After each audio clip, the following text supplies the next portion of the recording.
bet arī pamatīga pacietība. Nu, tā Taču ir. priecīgā ziņa ir tāda, ka šo pēcpusdienu Ilze mums atsūtīja ziņu, ka tieši šodien saņēmusi ziņu no starptautiskā pasta servisa, ka notikusi kļūda un datoru viņa sievietei izsūtīšot. Nu jā, super. Bet šodien arī kāda laba ziņa par Latvijas skolēniem, kuri sākuši gatavoties kam lielam un arī nozīmīgam. Latvenergo erudīcijas konkursā eksperiments šogad esam uzstādījuši rekordu. Pavisam ir pieteikušās 220 komandas no 8. un 9. klases. Un, jā, tāds ir. Un, zini, es dzirdēju, ka mēnesi komandu dalībnieki esot bijuši ļoti aizņemti. Dažiem uz istabas durvīm biju zīmīti netraucēt, vecāki pa māju pastaigājušies uz pirksgaliem, nav nekāds joks. Katrai 6 cilvēku komandai bija jāatrisina vairāk nekā 300 uzdevumu par un ap fiziku, jo sevišķi elektrību, lai tiktu nākamajā kārtā. Un ir noskaidrojies, kuras 25 komandas, 5 no katra reģiona, turpina cīņu neklātienē. Finālā LNT tiešraidē iekļūst tikai 5 komandas. Kāds ir skolēnu cīņas spars un kāpēc viņiem šis konkurss ir tik svarīgs, par to turpinājumā. Protoni, gaišākie lādiņi, spektrs. Jau gadiem aucis vidusskolā pavasari nav iespējams iedomāties. Bez vismaz vienas komandas dalības Latvenergo koncerna rīkotajā erudīcijas konkursā eksperiments 8. un 9. klašu skolēniem.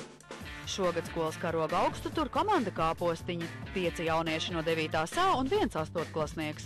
Nu pat ieguvuši vietu neklātienes finālā, viņi cīnās tālāk, lai mājas sākumā visa Latvija darbīgos jauniešus ieraudzītu lielajā finālā LNT tiešraidē. Kāpēc mums izdomāja mans komandas biedrs Rudolfs, un īstenībā mums tā ideja ļoti patika, viņa bija interesanta. Tā kā zināms, Alce ir diezgan populāra arī sporta jomā. Mēs to sportu dažreiz uztveram arī tā kā humorisku un dažreiz iebļaujamies kāpostiņu, tāpēc domājam, ka tas eksperiments arī ir nedaudz sportisks spēle un tāpēc izdomāju, ka varētu būt arī šie kāpostiņi. Manuprāt, mūsu komandas stiprās puses ir elektriskie slēgumi, kurus mēs nesen esam apguvuši, bet, manuprāt, mums viņi ļoti labi padodas. Gatavojoties eksperimentam, tas noteikti palīdzēja tuvāk iepazīt klases biedrus, strādāt komandā. Un es uzzināju, ka ar saviem klases biedriem ļoti viegli sastrādāties. Es šī laikā esmu iemācījusies daudzas lietas par elektrību, kā piemēram slēgumi. Mēs esam rēķinājuši neskaitāmus uzdevumus. Kopumā mēs izpildījām vairāk nekā 300 uzdevumus. Tas pierāda to, ka mēs esam ļoti centīgi. Mājās personīgi es esmu biežāk aizdomājusies par to, cik es patērēju elektrību. Un ar vecākiem arī, es dažreiz kaut ko aizrādu par elektrisko saistībā ar drošību. Es domāju, ka tas ir laiks, kurā cilvēks ir spiests padomāt par īstenajiem motīviem, kāpēc viņš kaut ko dara. Jo izturēt to visu var tikai tad, es domāju, ja patiešām tas rūp. Un tas, kurš varbūt vēlas tikai to ārējo sasniegumu, viņš atkrīt.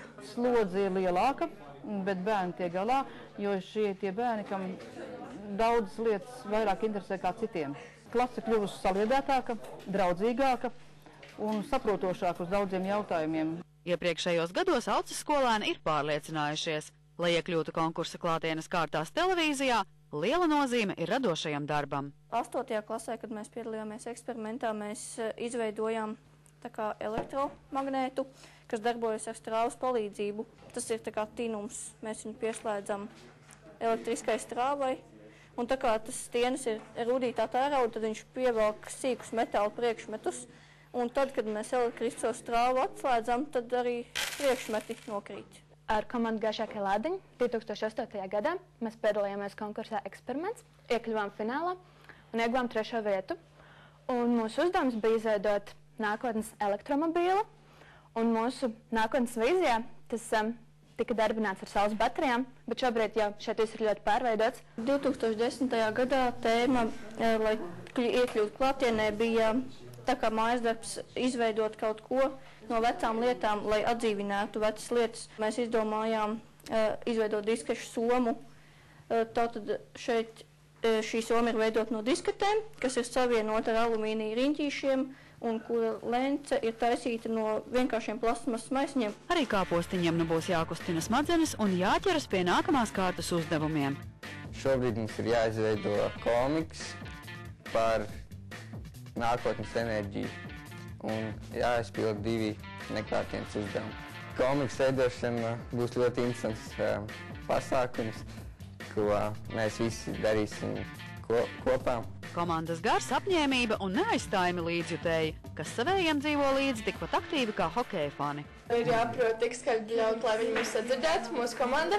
Ir jāprot viņi uzmundrināti arī krāsā atšķirs punktu skaits.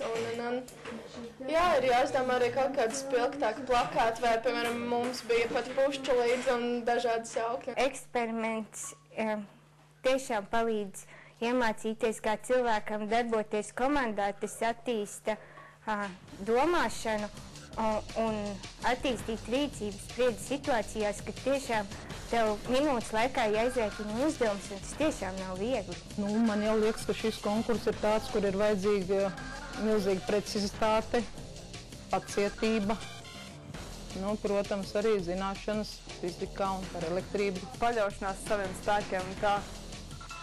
Jāatceras visu, ko tas mācījies, un tad jau būs čiki. Es domāju, ka būs grūti, bet mēs, protams, tiksim galā, jo mēs esam ļoti mērķtiecīgi, un es domāju, ka panākumi būs labi. Es nekad neprognozēju. Es to spēlēju kā spēli, un vienlaikus es domāju, ka tā nav spēle, tā ir dzīve. Un tas, ko viņi te dara, viņi sevi gatavo dzīvei. Ir palicis mazāk nekā mēnesis, un mēs uzzināsim, kuras 5 komandas visveiksmīgāk tikušas galā ar neklātienes kārtu izaicinājumiem un piedalīsies lielajā finālā LNT tiešraidē. Ilva Everta, Renārs Muskars, Tautas balss. Bet tagad ir pienācis laiks uzzināt, ko šovakar redzēsim LNT ziņās.